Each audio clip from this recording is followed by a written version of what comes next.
up, guys? We are back for another episode of the HotLap Productions podcast. I am Isaiah Reyes, your host. How's it going, everybody? Ventura here. Well, guys, let's jump straight into it. We've got some news this week. To start with, we found out that Chevy is releasing new performance parts for the new 2021 Tahoe and Suburban. They're doing performance parts on both the 5.3 and the 6.2, along with some braking options. So, I mean, all power to them. I can see why they do it. People do it anyway. But this is a full-size body on frame people hauler. So we're just gonna go ahead and spruce it up a little bit.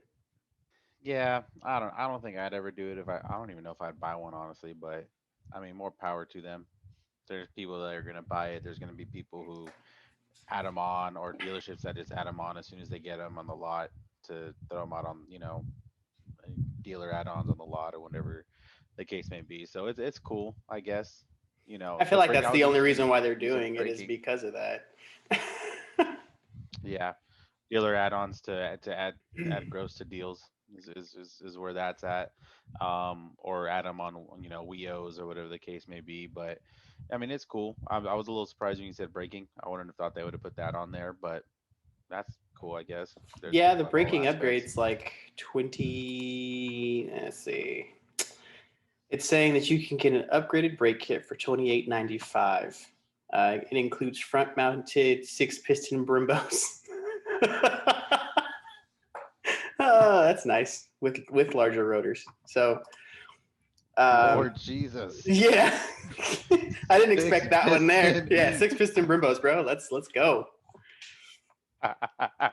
That's awesome. Yeah, I ain't at gonna that point. lie. Yeah, the other two For options big. are intake and exhaust. The intake $625 for both the 5 liter and this. I'm sorry, the 5.3 and the 6.2. And then the exhaust, they have a single exit side tip or a dual exit rear, which I think they're most likely going to sell more of the dual exit rear, considering like the upper trim models on it now already have the dual exit rears. So you're going to have to spend that extra money anyway. And I know that, Motor Trend here is listing the options list with the cost of it. But you and I know, working in the dealership business, that they're going to mark it up another $3,000 just because they can. Oh yeah. Oh Lord Jesus. Bro, I'll It's never forget when I found out how much the script on the tailgate for the words that say Tacoma on a Tacoma yeah, tailgate, just the little emblems to actually fill in the indentions were like $300 for right. add-on. And I'm like, what? But it's crazy because even Amazon's like, well, you can try to go find them on Amazon's like, well, I mean, we want a piece of that markup too. So you still can't buy them less than like $180. But still, Because why would they? It makes sense. Like why would any seller on Amazon think, oh, I want to sell them at cost when the dealership's selling them at $300? They can sell them, a percentage higher at 150, 180s and still make a buck and still be cheaper than the dealership. yeah, yeah. Which Yeah. it's true, but as far as this goes, everybody's just kind of saying that this is going to be a way to make the Tahoe and the Suburban a competitor for the new SRT Durango, that and the one that's coming No, with the Hellcat motor. But I'm just like, it's not no. really, This because is it's for a a small. bigger car. Yeah, this is for a small cut of that pie, but if they wanted to do that, they actually have to make a whole trim or whole trim level to compete. Well, last generation they did have the RST model, which did have uh, the Tahoe with the 6.2 in it, and it did make 455 horse, which, I mean, that's respectable, but again, it's big. Not 707. Yeah, it's not 707. It's big. Right. You can't just deny that. That's what I'm saying. They would have to come out with an actual like SS trim that has, I don't know, It's gonna or take the LT4. LT4. Yeah, that has the It's gonna LT4 take the motor in it. LT4. Yeah, it's You gonna know what I have mean? to. We're gonna have to hit that 700 horsepower mark with the LT4. And I don't know how many people Right. I have that's gonna want to buy a $120,000 Suburban that does Right. like 5 seconds. And like, yeah, I that's don't know. I mean, SRT well, Durangos are all over the place. I mean, yeah, but the Hellcat, that's also because the Hellcat version it's only around for this model year. After that, it goes away. So I can see why this one's flying off the shelf. But then again, you can say that people are buying the Trackhawk, and right? that's They're about buying the the same Trackhawk. price. They're buying. I mean, granted, it's not as high, but they're buying the ST Explorer. For Yeah, that's whatever 60 grand. reason, people have this weird asphyxiation for fast SUVs. It's not they had a asphyxiation. It's just that that's all that we're getting, and That's fair. that's all we're getting. That's fair. We don't have much say in the fact that we have a complete SUV market that. We They need to do it. If they did it to, if all automakers followed the same trend for their midsize SUVs or crossovers, so like if all of a sudden we just had this GR RAV4 that was impeccable, or you know what I mean, something like that, then Or a I GR think, Highlander to compete with the. That wouldn't be bad. yeah, you know what I mean. That'd be like, let's just if we're gonna we're gonna follow this trend of just nothing but crossovers and SUVs. Let's at least make them all fast. I mean, Hyundai is doing the inversion of the Tucson and the Santa Fe, so. Right. So just everyone just follow suit. Let's get the GR RAV4 in the Highlander. Let's get the SS Blazer going correctly. Let's get the who's left. Let's get the Nismo Rogue. I don't Oh know. God, no! Let's just keep it Jesus Christ, a going. Nismo Pathfinder. We gotta be right size here. Nismo Pathfinder. I just a twin turbo V6 GTR powered Pathfinder. That actually wouldn't be half bad. That's what I'm saying. Let's just do it. Like what? Let's just do it. Full send it, bro. At this At point, that might point, as we well. wouldn't have like that'd be a really hard choice because it's like all those performance Yeah, extensions I are don't know. pretty I don't know which hard. one I'd choose. I really don't. I mean, because Like, the SS Trailblazer is gonna get a V8, so that's gonna be the only V8 of the group. yeah, And then you got the twin turbos on. Yeah, that'd be hard. Toyota probably supercharged the Highlander. I'd be fine with that. Yeah. Yeah, I hope they don't put the BMW motor in there. That'd be the only tricky thing. Yeah, that'd be the only tricky thing with Toyota right now. The only what's what I'm looking for, flagship engine they have is It's the sadly BMW. the BMW engine. I mean, like I said, they're working with Lotus supposedly on the new MR2. They could just be like, hey, you know those supercharged six cylinders you're putting in the Evora? Can we have one of those? Right. Yeah, that's true. They could do We need that. that for the SUV, please. Right. I don't know, and then put I don't know what they would put in the RAV4. They probably put the same 2 liter out of the Corolla, Yeah, like two the liter super turbo. turbo out of the Corolla. Yeah, Yeah. that wouldn't be Yeah. bad. All the Hyundai Yeah. versions just get the 3.5 twin turbo, which that's not a terrible engine either. So So let's just make it happen, bro. everybody, Just just take do it. note.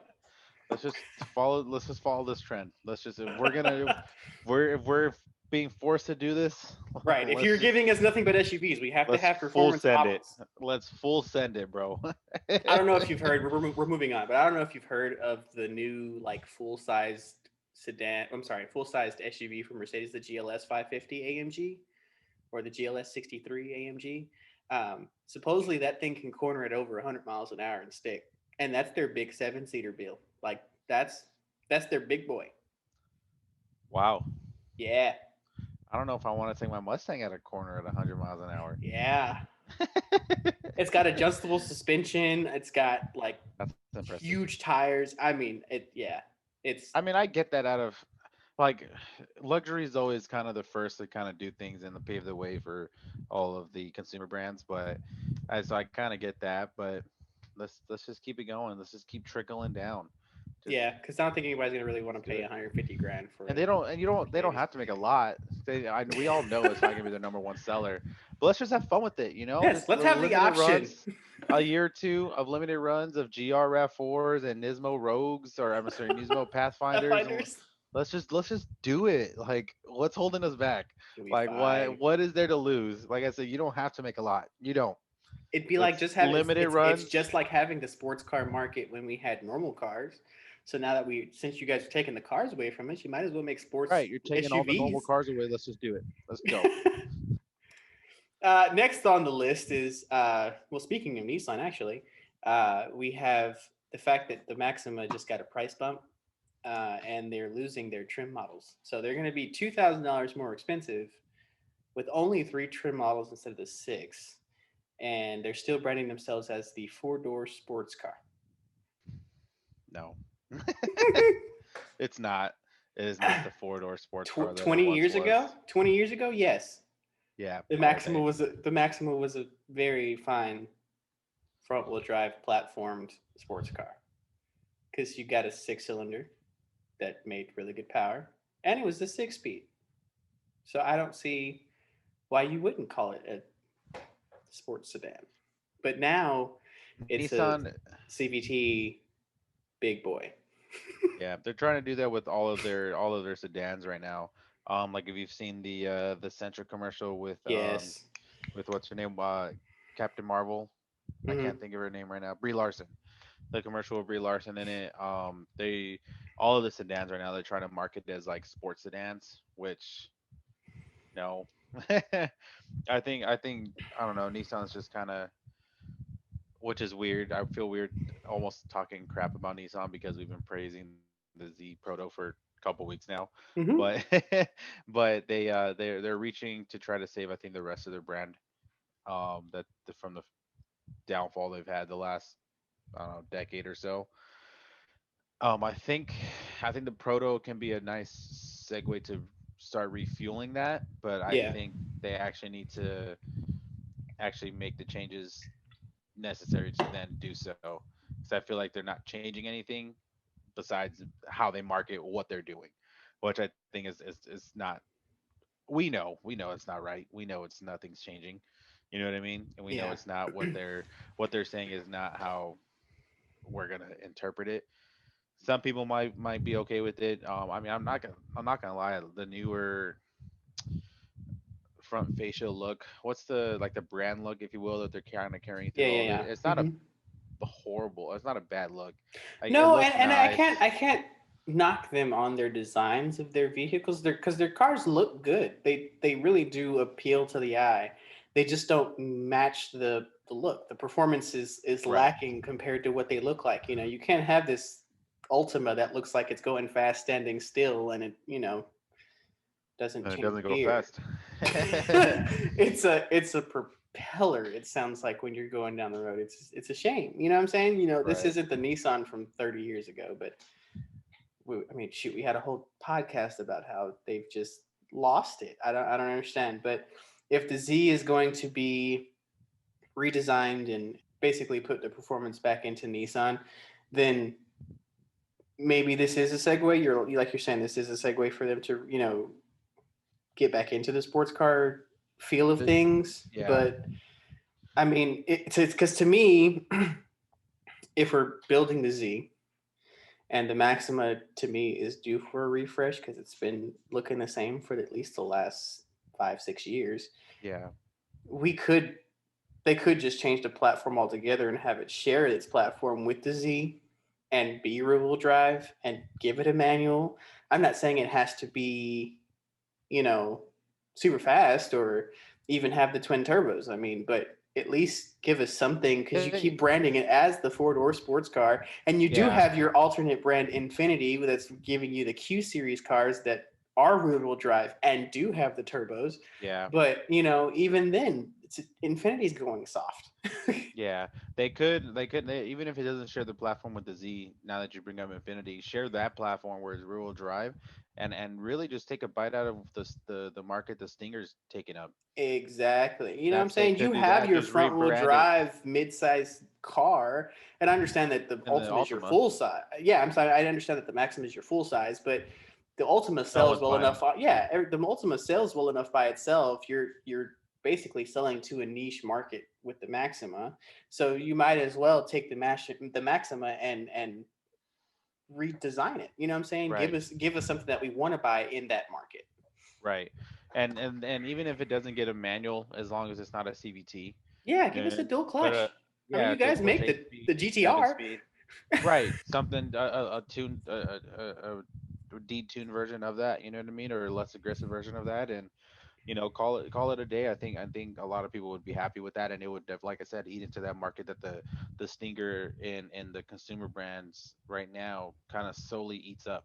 Right. There, what other full size rear wheel drive full size sedan is there out there right now? Than in the Another. consumer brands, there's not. You know what I mean? And the same argument could be made for the Avalon.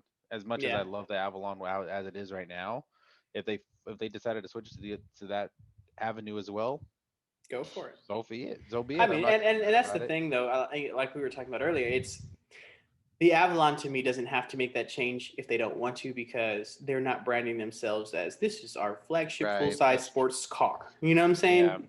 that's fair. Nissan still tries to brand the Maxima as the four door sports car, and it's no That's true. longer what it used to It's be. not.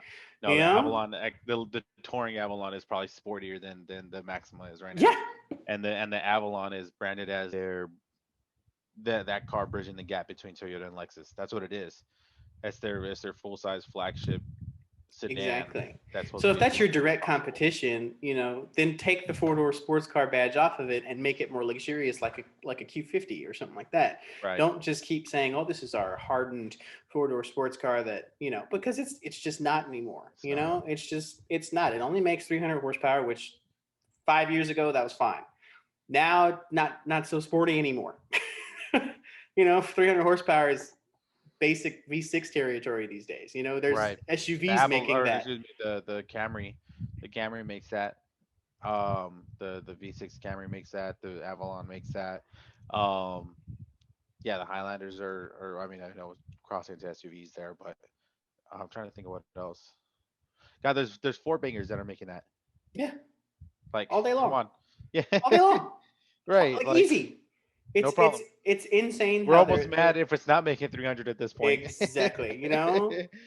Most of our normal commuter cars they're all up to 200 horsepower, 210 horsepower. So it's just like, and they're at a very very small four cylinder. So again, 300 horsepower 5 years ago, respectable. Now we need to up it up and make it a an actual sports sedan. We don't have that anymore, and they can. It's not. They can do it. We know they can do it. Right. I just don't see why they're hanging on to the current car as it is. But hey, Yeah. I do, I guess, kind of taking a step back. I do understand the idea of s- condensing their trim levels. That makes a mm-hmm, lot of sense. And I can, when you explain the reason why the base model or the lowest trim bumped up 2 grand compared mm-hmm, before, because that basically the base model one got wiped and moved mm-hmm, up. You know what I mean? So it makes mm-hmm, sense. I understand why you would do that, because once you start having trim levels that become too convoluted, mm-hmm. people don't know what they want, and it's analysis by paralysis at that point, or Right. what is it? Paralysis by Paralysis by analysis. analysis. Yeah, Yes. excuse me, I flipped it. But so yeah, so I get that, but like you said, I think the Maxima in general just needs something different, and I think Nissan can hopefully see that they have a very big opportunity to do something great with the Maxima, Mm-hmm. should they choose to. Right, They and have to you're be already spending G70 Stinger money to get one the way it right, is now. So you right, don't have to change the price segment to meet it. You just have to change the car to be competitive in the price segment. right, and it doesn't, and it really, if you take any of the Q70s or the Q series platform, it doesn't we don't need this car to be it doesn't have to beat them. It doesn't No, have to, yeah, but you just make that competition there. I promise you, it's gonna compete with them in that segment. you'll sell more Because cars. Yeah. right. So I think, like I said, I think it'd be interesting if they actually take the chance or take the opportunity to transform it into that. And then at that point, like I said, it would just then keep continuing to rebuild their brand, rebuild Hmm. what they have going for them. Are they still in cahoots with Renault? They are still in cahoots with Renault, which to me isn't all that terrible because Renault does build some of the best hot hatches in the world, and they have forever. I don't know. I think Nissan also needs to do something about their quality control, though. That is the Renault fallback right Yeah, that's why I asked. there. Um, that's I don't that's the know. Renault There's fallback. just even. This is where we have the issue with Fiat and Dodge. It's the same type of partnership where it's like we're getting good cars, we're just not getting good quality cars. Yeah, You and know? even with the at least I've always I think I've said this before, and I keep will until they decide to mess it up. Chrysler Jeep Chrysler Jeep Dodge Ram always makes great interiors though. So Yes, even if you drive, even if the car just breaks down all the time, at least once you have it, everything you're feels nice comfortable. inside. You're comfortable, it performs, all of the above. And with Nissan, it's been so hit and miss of whether stuff actually feels nice inside. The Yeah, it's very interior feels plasticky complete. now. Yeah, Very you know what I plasticky. mean? Like even going from like, so I used to have an 11 Sentra, for everyone, obviously, but for everyone that doesn't, I used to have a 2011 Sentra. I actually really enjoyed that car. Had a banging sound system. That's what I missed the most of that car. Oh, that's no car that's touched that sound system in that car, and it was stock. It had a Harman Carbon. I never Pardon, say yeah. that brand right, or that brand right, but yeah, it was banging. Anyways, um, everything in that car felt nice. You know what I mean? I think that was before they really started transitioning into where they're at now. But everything in that car felt good. I don't think I even really had any issues with it for the short time I had it. Um, but even though you jumped 4 years to my mom's 15 Sentra, and just everything inside just feels so like just Hmm. My plasticky and like 2015 Versa, which is no, it was base model and it was $9,000. So I mean, it had the right to feel plasticky, but it just felt like we were stuck in the 90s again. and it's just like it's even almost like bland. Like it's just like there's not even like an attempt There's no ounce of to feeling. right. It's just like here's this lifeless interior. You know what I mean? And I can't speak for I probably haven't been in a Nissan newer than maybe 2017, but it's just even I don't know, something about it. Even sometimes their exterior sometimes just still looks like it's just kind of like Eh, not so much of the design itself, but just the materials. Just like we tried.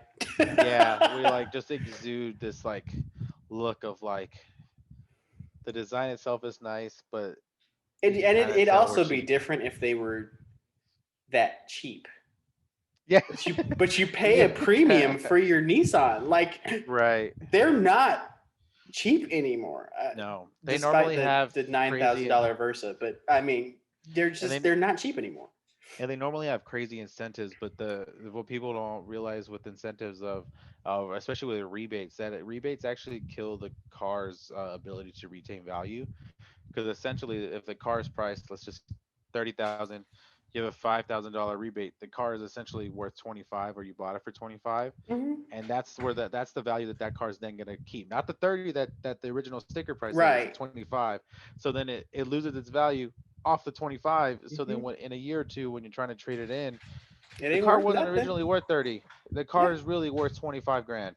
Like, you know what I mean? And that's where, when Dodge and Jeep kill themselves, they have $12,000 rebates. That's why they can't hold their value to save their life.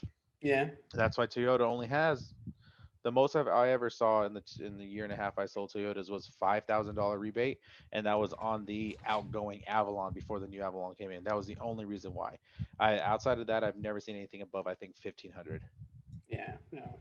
And hey, we're not telling you how to run the company Nissan. We're just saying this is a pretty good suggestion on how to rebrand the Maxima if you're going to keep it in the It's lineup at all at this point. You it's know, yeah, it's a good opportunity. I think it's a very good opportunity it's a to strong name too. I mean, 40 years the Maxima's been around, and right. uh, to me, all the way up until the 2008 9 model. No, even after that, up until 14 for me, the Maxima was cool. Because even the big body version before the current one that we have, even though it was a CVT model, it still looked like very aggressive. The 14, because you could get it in a SER package, or yeah, an SER package. You could still get it in an SER package, and it still looked Right. phenomenal. But now I'm just like, okay, you don't know if you're trying to play the luxury card or the sports car card, and it doesn't amount to either one. And Right. then even its competitive, I'm sorry, its competition to the Avalon. The Avalon to me is 50,000 times more spacious than the current Maxima is also. So not only am I spending the same amount of money as the Avalon, I'm getting a smaller car that just isn't as good. So Right. There's that. And the sporty side of it, you get into a touring Avalon, and it has things like, I can't remember for the life of me what exactly it's called, but it actually has like cornering assist, if you will, where it makes the rear end buckle down. Like it has like a extra step of traction control when you put it in its sport mode and you go to take a corner. You can actually feel the back end kind of plant itself down to take Kudos a to corner you, better. You know what I Toyota. mean? Yeah, Jesus. that's what I'm saying. Like they really did a good job with that Avalon. I would buy Wonderful a car. touring in a heartbeat. But so yeah, so it's like things like that. Like I just feel like the Maxima has a lot of opportunity To to make it happen. Yeah. make itself happen. So getting into this week's topic, we've been talking about cars and how the desire of cars has been shifting. Um, as you pay attention to car auctions and bring a trailer and just your normal Facebook marketplace and how people are viewing cars and how they're sought after. Um, the question is really, as we get older, we're starting to see collectible cars that are changing era now. No longer are the 50s and 60s cars big dollar and super sought after. Now the 70s, 80s, and 90s cars are going up in price and collector's value. So it's really true the way I've been looking at it, because I remember growing up as a kid, I'd watch Speed TV, which is now Motor Trend. Um, Yeah. and Speed TV used to have all the Barrett Jackson, the Mecum auctions. You'd watch Chasing Classic Cars, all that kind of stuff. And they were always the 50s and 60s and like early 70s muscle cars and big body, what is the tail fin cars and all that kind of stuff. So they were always going for like three and four and $500,000, and it's just like, oh my god, that's so expensive, and why are they going for that much? And compared to then, which was 10, 15 years ago, and now we even went to Barrett Jackson last year, and there were late 60s, early 70s cars that were going for like 30, 40 grand. And they were Right. still in really good condition, and they were still like showstopper cars, but they're just not as sought after. And a lot of people are using the excuse, which is true, that the generation that really wanted those cars, as far as people who had those cars when they were kids, or like that was the car they wanted in high school or they had in high school, they were the ones that were buying those cars. So the price went up, and they're all essentially dying now, not to be mean, or they can't drive anymore. So that takes a part in it to me, but I just feel like the way that we have access to information now, as far as technology goes and the internet, and we can see how much technology and innovation and how good cars were and how looked over they were, because they weren't the 700 horsepower or 500 horsepower 454 7-liter V8s from the late 60s and early 70s, and they weren't, they couldn't do a 14-second quarter mile from the factory, which understandable, yes, they were fast then, but Right. think about the Buick GNX from the mid 80s. That was a single turbo V6 that whooped on cars. Just Right. how much technology just kind of changed it. And so like cars like that for us are cars that we really look for, that the Fox body Mustang, how they've gone from being, $1,000 to $1,500 cars to being like 6, 7 grand now, because we want Yeah. one, we can't afford one. Yeah. So It's it's so fun really quick. I remember when I was a kid, I was probably maybe no older than 11. We were going into Walmart with my dad, and there was a Fox body Mustang. I didn't know that, like, I knew about the older Mustangs. I knew about the early 2000 Mustangs. I knew how a Mustang in my head should have looked as a kid. And then I saw a Fox body Mustang, and I just saw the Mustang on the back, and I was like, Dad, that's a Mustang? No, that's not a Mustang. He was like, Yeah, it is. And I was like, That's ugly. And here I am 20 years later, like, I I want want a one. Fox body Mustang. It's just crazy, and I really just think that it's the lack of information about the cars from the 80s and the 90s that people from the generation Oh that yeah, drove the 60s, 70s cars just didn't understand. If it didn't have or 400 care about. horsepower, it just wasn't fast. Or exactly, they didn't care about it. So now, as a car enthusiast, to me, we've reached that point where it's going to get harder for us to buy the cars that we really wanted when we were kids, just because of how much information we really have now. And where we're just going with them. I mean, there's modifications basically for everything, which Right. our generation is really big on is making the car your own, you know? So there's so much availability now that we're just going to be paying an arm and a leg, maybe two legs to get what we want at this point. Right. And the other part of it too, I guess, is now we're the generation wanting these cars that were around us when we were younger. Even even if some people are 10, 15 years older than us, you know what I mean. They were in high school or just graduated high school when you know the Supra was the Mach 4 Supra, or even the Mach 3 Supra was around, or the Skylines that of course weren't in the states, but you still saw them, you still knew about them.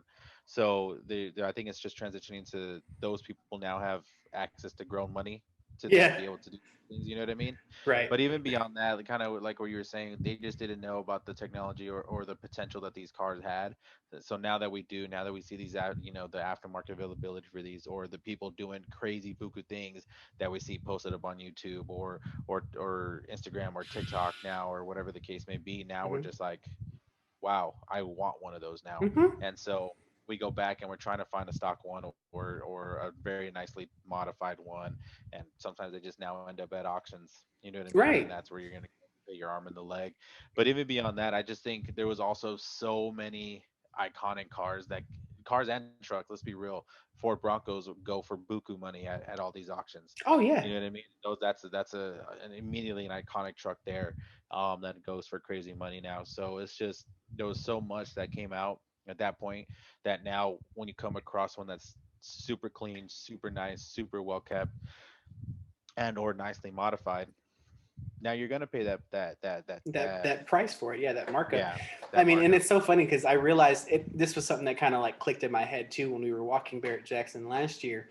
We were walking the floor, and it wasn't the cool 60s, 70s muscle cars that were really catching our eye. It was the weird 1985 this or the 1991 that, and it's just like, holy crap, this existed, or wow, Right. it had this horsepower. Wow, this thing still looks good for its age, and people were kind of looking at us weird because there are still those boomers who were Yeah. buying those 60s, 70s things, and they were just And I going, why are think you excited about that? I'm like, bro, do you not understand that this thing has overhead cams?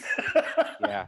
There's also, I think part of it too is now I think, like I was saying, our generation, or 15, 20 years older than us, have also probably almost feel, what's the word I'm looking for? I guess tired of seeing the older cars too. Maybe The is a iconic part muscle of it too. cars, yeah. Yeah, You like know, as much as I used to when I was younger, really like Bel Airs and Impalas and things like that. Now as like growing up, I don't know that I'd buy one. I might buy one, but it wouldn't be my first 10 or go 15 to, car purchases. You know yeah. what I mean? Like that would be like, oh, I won the lotto, and I'm kind of like, I oh, want to what have one of car? these in my collection, you know? Yeah, what car can I build now? I already built this. I already built that. This is in progress right now. Like, what can I do next? Right. Oh, And even to me, it's like if I had to buy one of those older vehicles, my go-tos aren't even like mainstream. It's not a 67 or 69 Camaro. It's not a 66 fastback Mustang. It's not a 1970 Chevelle. Like, I want a 70 454 Monte Carlo with a two-tone top. I want the black top with the white body in a four-speed. Like, no one wants those.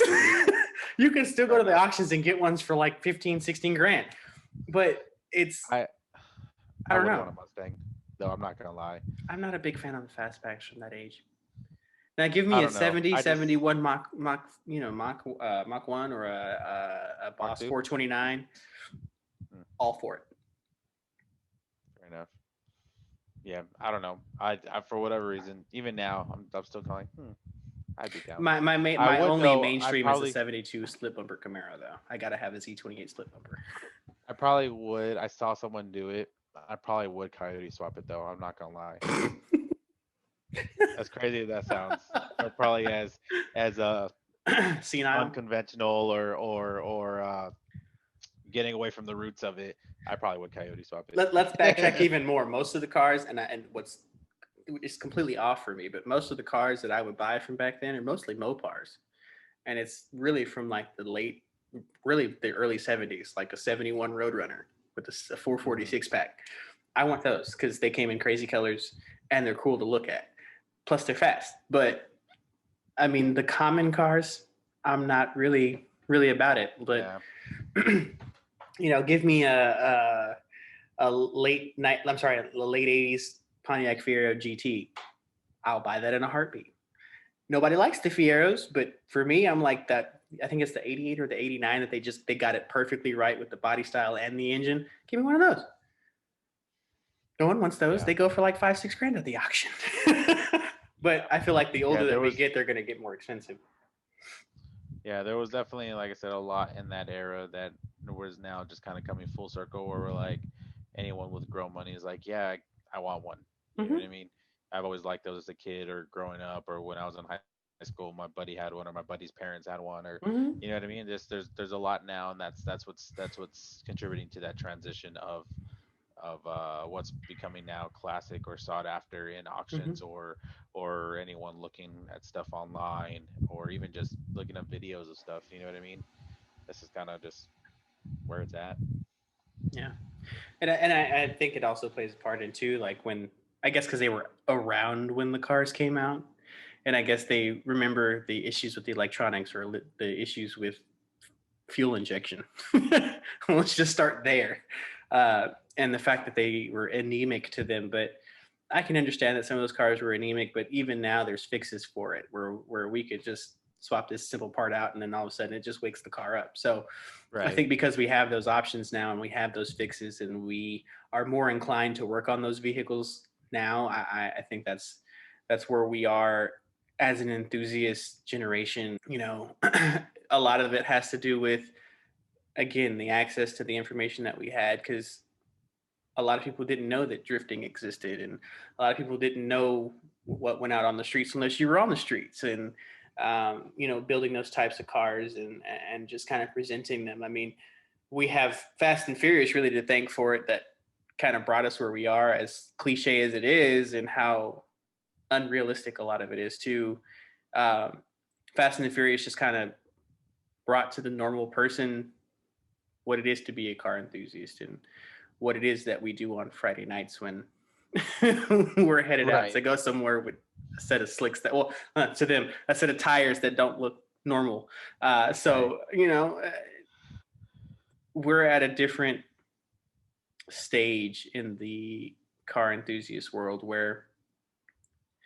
which I think also plays into the fact that we're getting a lot of those remakes, and the nameplate Yeah. resurrections, things like that, because I think we're more inclined to purchase those kinds of vehicles.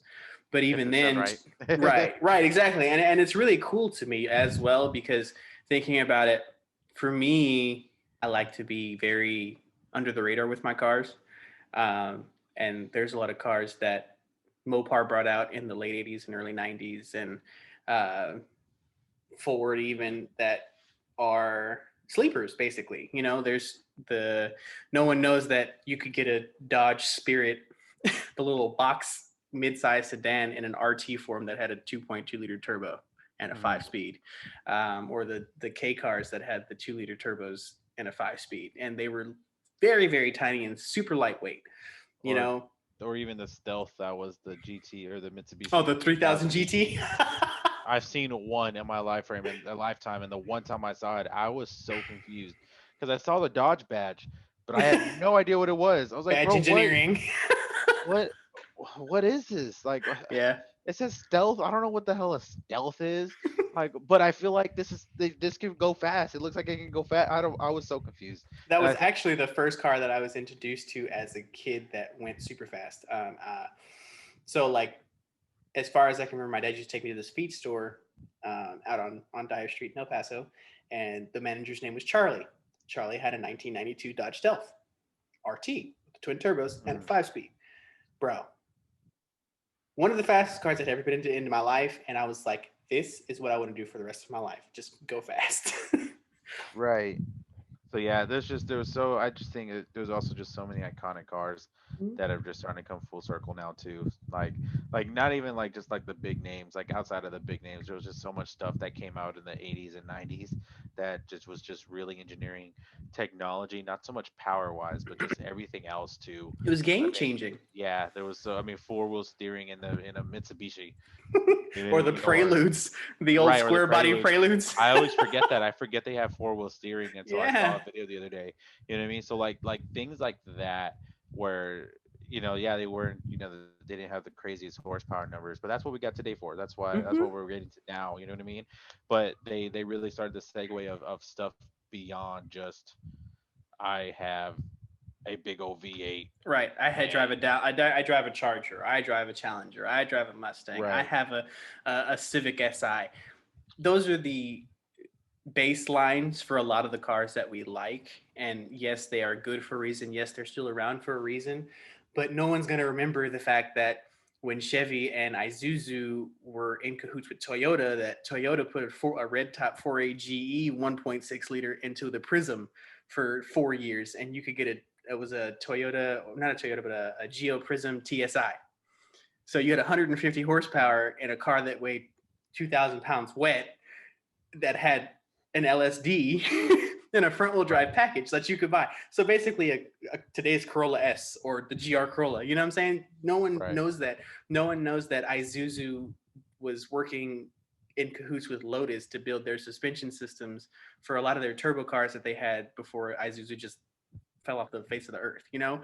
So right, there's even crazy cars like that basically put us into having economy sports cars, because that wasn't a thing. The Suzuki right, Swift GSI, or GTI.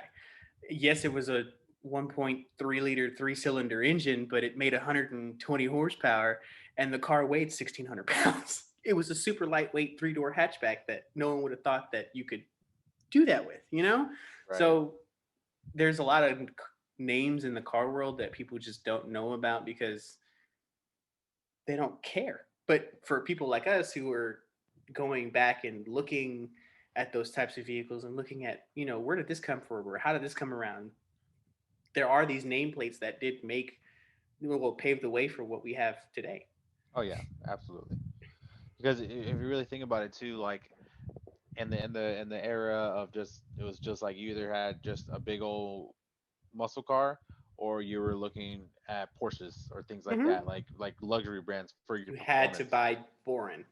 Right, and it's just like that changed when consumer brands started making their craziness and Mm-hmm. started innovating on their own. That's where it just really just paved the way and just made so much iconic cars to then pave the way for what we have now is really where it's at. So It's that's it's why all those are just starting to skyrocket. right, and it's it's also painstaking because a lot of the cars that I even mentioned, you'll find a few of them here and there, but because people didn't necessarily think that we were going to want them now, or that they were going to be worth something 10, 20, 30 years from now, they just kind of let them rot away. So a lot of the cars that paved the way for us are sitting in junkyards now, just chilling, because no Right. one no one thought to keep them around. So that's another thing where it's when we get to the point where we want to find those specific cars that, yes, it's going to be expensive, but think about how many are left on the Right. road. Well, guys, let's get into some track daily crush this week. We've got a few. The first one is the battle of the base model German sedans, actually. So we've got the 2005 Mercedes C230, the 2004 Audi A4, and the '05 BMW 325i. So I'm gonna track the 3 Series Mm. BMW. I'm gonna track that. The thought process for that, I'll just mod it up into an M3. You're going to be that guy. Yeah, I'm just gonna be that guy. I'm just as simple as possible. I'm just gonna M it. I'm mod it up to an M3. Um, the I th- I think I'm a daily the Mercedes and crush the Audi. Um, I think the Audis of that generation, or at least the base model ones, looked very. I mean, granted, all they all kind of do, but look very consumer brand with luxury models or luxury logos on them. So So what I you're think, saying is it looks like the Jetta that it is. yeah, exactly. And so the Benz emulates that the least amount. This is Like true it because still looks like a luxury car, if a you will. Benz is a Benz. Right. So if I'm a daily it and I'm looking only at luxury, I want to look like I'm driving a luxury car. I want to stunt like that. You know what I mean? So I don't want to look like I have a Jetta with an Audi badge on it. So I'm gonna roll with the Benz daily and crush the Audi. So we kind of were on the same thought process a little bit. I'm going to crush the Benz though. Only because I've driven the 325i, and while I was in Phoenix, I don't remember if I ever showed you the BMW that I was going to buy off of a customer, the 325 I was going to buy off a customer. You did. It had like somewhere near 300,000 miles, but the guy had all of his handwritten records since he bought the car, which I also matched up with Carfax, and it was spot on. So I was gonna buy that one, but I've driven that car, and even at that mileage, it was so tight and it was so just dynamic to drive every day. It was just really fun. You know, it wasn't the fastest. It didn't have a whole bunch of power, but it was really nice to drive. Um, I'm crushing the bins because even though the 2.3 comes with a supercharger and a possible 6 speed if you could find one, I'm just not a super big fan of the interior in that car. It's very plasticky to me. For a Mercedes. Not to say that it's plasticky like a Hyundai. It's plastic because it's a Mercedes. Right. Uh, and I'm going to track the living daylights out of that A4 because that generation A4 came with the bomb-proof 1.8T from Volkswagen, and the amount Okay. of things you can do to that thing, along with the fact that it's all-wheel drive and you can do two-step, totally worth it to be a track car. The next Makes sense. one, we've got the unique Mustangs. So it's the '02 Mustang Cobra, which is the last year of the NA, a '03 Mach 1, and an '04 Bullet. This one's very weird because the Mach 1 and the Bullet are almost the same thing. Yes, almost. So it's weird. And really, so what? Hold on. What engine does the Cobra get? Is it still the 4.6 as well? Yes, Do they it's all get also the? it's also a dual overhead cam 4 valve, but it makes more power.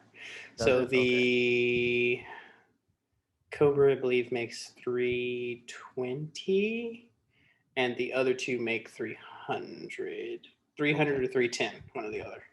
Okay. Um. So I'm gonna daily the Cobra because I there's always something about that generation or that year or that run. Really, the New Edge Mustangs I love. They're pretty. Every they're so like that since I was a kid. I've always loved the SN95 and then more so the New Edge. New Edge Mustangs. Oh, to this day, just oh, I still want one at some point in time in my life. They're cheap. Get them Um, while you can. and so and then I figured, let's just roll around the Cobra and look nice. You know what I mean? Look cool, and have a little more power, daily, without having to mod it or anything. But and I mean, really, the other two are toss up of whether you want to track it or crush it. Like, I'll probably roll. Honestly, I'll probably go with the Bullet as the track, and then or yeah, track and then crush the Mach 1, only because I really love that green. Like, So you can actually get them in other colors outside of the green. I think it was green, I think I saw a red one black somewhere. and white, and I think there was a red one. I know Yeah, you can but definitely get them in black and white. that green, I don't know. I even in the current S550 ones, the S550 bullets, I don't know. I love that green. I don't know what it is about I that know. green. It's a very beautiful green. Um, but yeah, because I mean the Mach 1 and the Bullet had this my understanding the same suspension, same Mm-hmm. brakes. It's just interior and whether I want a shaker hood or not, Mm-hmm. or a functional shaker hood. I'll take the Bullet. That's fair. Mine's a little backwards though, so I'm going to crush the bullet daily the Mach 1 because I just love the gauge cluster in the Mach 1 and I like the shaker hood. And I'm going to track the Cobra because independent rear suspension. Oh, that one has independent. Oh, I didn't Mm-hmm. know that. Yeah, they get RS, bro. I'll keep mine the same. It's fine. Yeah, so that's my route. Um, for a long time, I did look for a 99 to O2 Cobra for like my next build, but they're like all 10 Gs right now. So I'm just hoping to find that one good deal to have one, but definitely on my list of cars to own. The last one kind of fits into our topic for the day, where it's kind of offshoots of cars that no one really looks at. So the first one is the 1988 Ford Thunderbird Turbo Coupe. So the Thunderbird, they got the 2.3 turbo. The 1992 Dodge Daytona IROC and the 1993 Mazda MX-6 with the six-cylinder. I I don't know on this one. So like a part of me wants to have the Mazda in my life because it's a Mazda and I have this weird attachment to Mazda now. And have and but something about the way this car looks just like doesn't do it for me. It's very I basic. it it has this weird like Miata mixed with a fastback look, mixed with a I'm still a front wheel drive city sedan car, like economy car at the same time. And it just I don't know, it just doesn't do it for me. It's weird. And then it also like along with the Miata slash fastback look, it's still like too much ground clearance to go along with Right. it. It's like Like it's I super don't know. high. I will Yeah. I So will give you this insight. What Ford product do you think this is based off of? oh, is this supposed to be like the show? No. What would this be based off of? Think two door. Not the Mustang, is it? It was supposed to be the replacement for the Mustang. I'll give you that hint. Oh, oh God, what was supposed to be the replacement for the Mustang? Not, okay, I wanted to say Pinto for Oh my a small god! second. Right syllable. Ah, right syllable. Pinto, Letter. what Sorry, letter? letter. Sorry, it's too P? late. Yes, the Oh, Probe genius. oh, So this is essentially the V6 version is essentially the Probe GT from that year. hmm. Mm-hmm. I'm not sure that changes anything that I'm thinking. It's not So going to. I Yeah, no, I think figured it was gonna make it worse. yeah. I'm probably yeah. I'm gonna crush the Mazda. Um, I just I don't know, it just looks above anything else, just doesn't do it for me. It's cool that I think it's the only V6 on the list if I understand correctly, Yes, but I just I will I'm gonna track the Pontiac because it's the only rear wheel drive on here, and then I'm gonna Thunderbird. Did daily you say or excuse me, Pontiac? I'm so sorry, brain fart here. Continue. I'm a Pontiac. God dang it! Excuse It's all a of this, bird, guys. but it's not a If Pontiac. if Isaiah keeps this in there, I'm so sorry. It's late. I'm gonna track the Thunderbird, and then I'm gonna daily um the Daytona. I would daily it just because it It looks looks funky, great. but it looks great at the same time. Like this looks like a even though it's nowhere near the right brand, it almost looks like a baby Camaro, Oh, like a baby like was it Gen 3 Camaro? yeah, If I I could see that. I could see that. yeah, it's like certain angles. It just kind of it almost looks like a mix of like you know what here it is. It looks like a mix of like the Camaro and a Fox body Mustang. Hmm, I can see So that. I don't know. It's just funky. So I'll daily that. So we're on the exact same page. So I'm crushing the Mazda. I'm gonna track the Thunderbird because it's got the Mustang chassis underneath and it's pretty cool.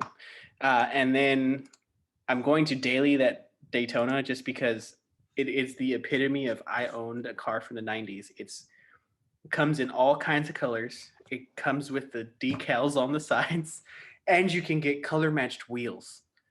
How can you even say that today? It comes with color matched. So if I got a white car, I get white wheels with it too.